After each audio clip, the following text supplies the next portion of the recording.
There's your short rib.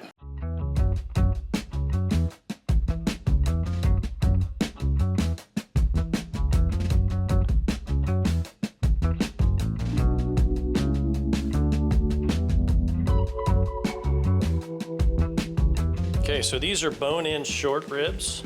Is taking them. I've got flour in my Ziploc. I'm adding salt. You want to be generous with the salt. You want to be generous with the pepper. Cracked black pepper. We're going to season the flour, and then as we're searing the short ribs, we are also going to season them. We're going to get our pan hot for our short ribs. Short ribs have a lot of fat on them. The flour is to not only help thicken the sauce, but flavor the meat and help the browning process. Oil.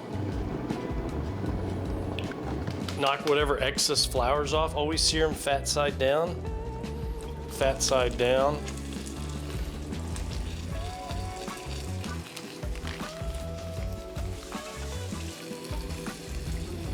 Salt. Cracked pepper.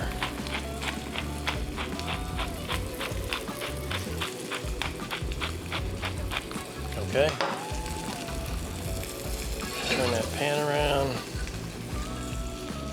See how that's getting nice and brown?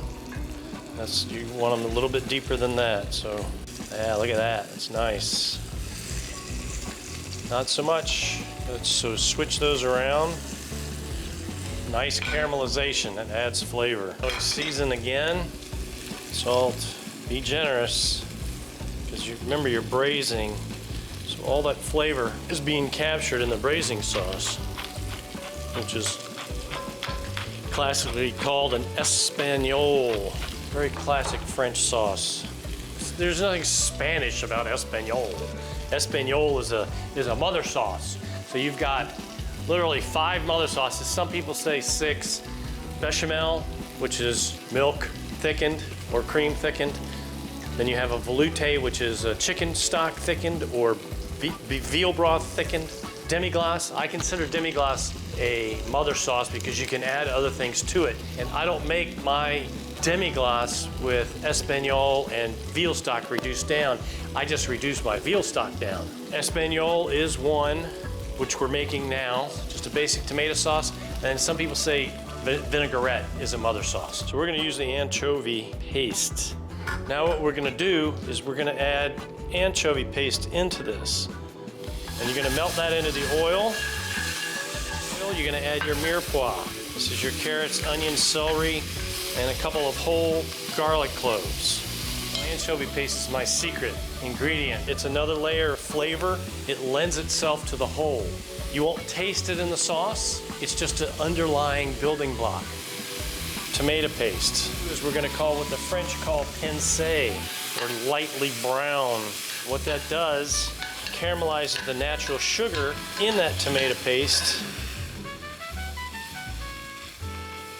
Our red wine. We're gonna cook our red wine out, again, so it doesn't taste like wine. It's just the acid that helps bring out all of the other flavors. The red wine has reduced down. See how thick that's gotten? That's perfect. Okay, now we're gonna add our canned tomatoes, juice and all. All right. And we're gonna add our beef broth. This is just a regular beef broth that you can buy at any store. You can make your own if you want.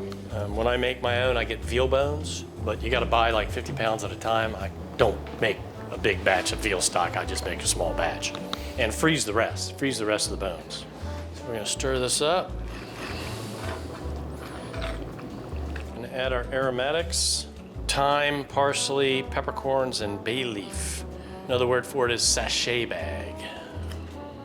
But it's not in a bag, so today it's aromatics.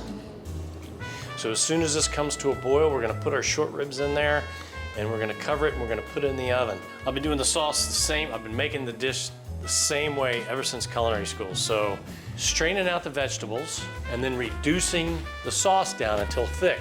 Because with this particular sauce, Espanol, I don't believe in adding a roux, I don't believe in adding a beurre meunier. When you reduce it down, the concentration of flavors concentrated. It's bold and in your face and very flavorful. One of my sous chefs, Carla Hall, said, hey chef, try this. So I tried it, I'm like, that's the Espanol sauce and it's absolutely delicious. I'm like, actually, it's more flavorful than I've been doing it since 1985.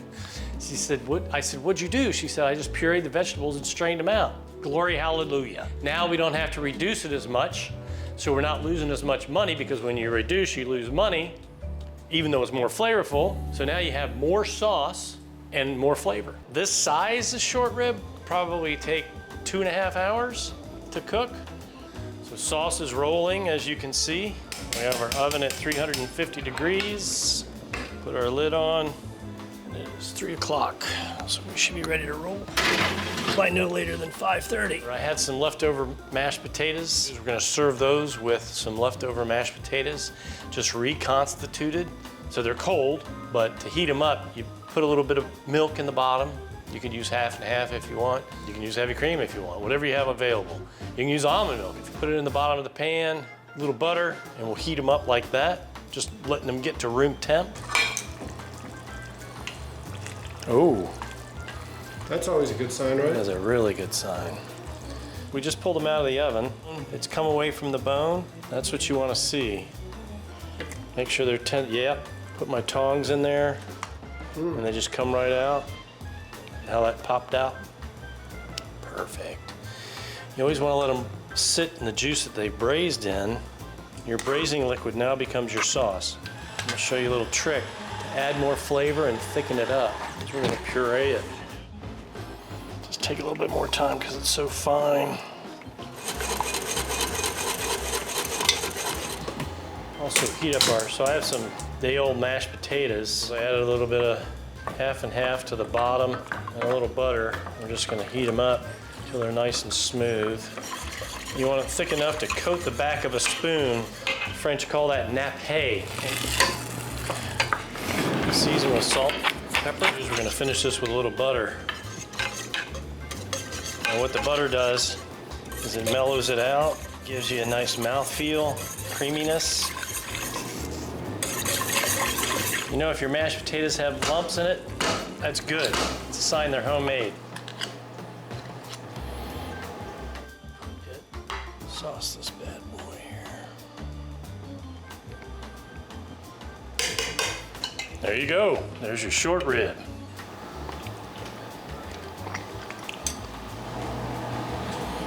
It's good. I like it. It's good.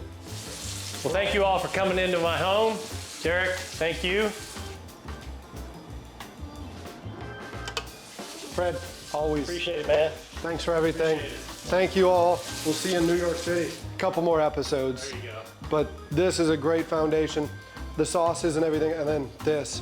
Y'all, I don't know if you realize how big of a treat you got with Fred sharing that with us. Awesome. Well, until the next episode,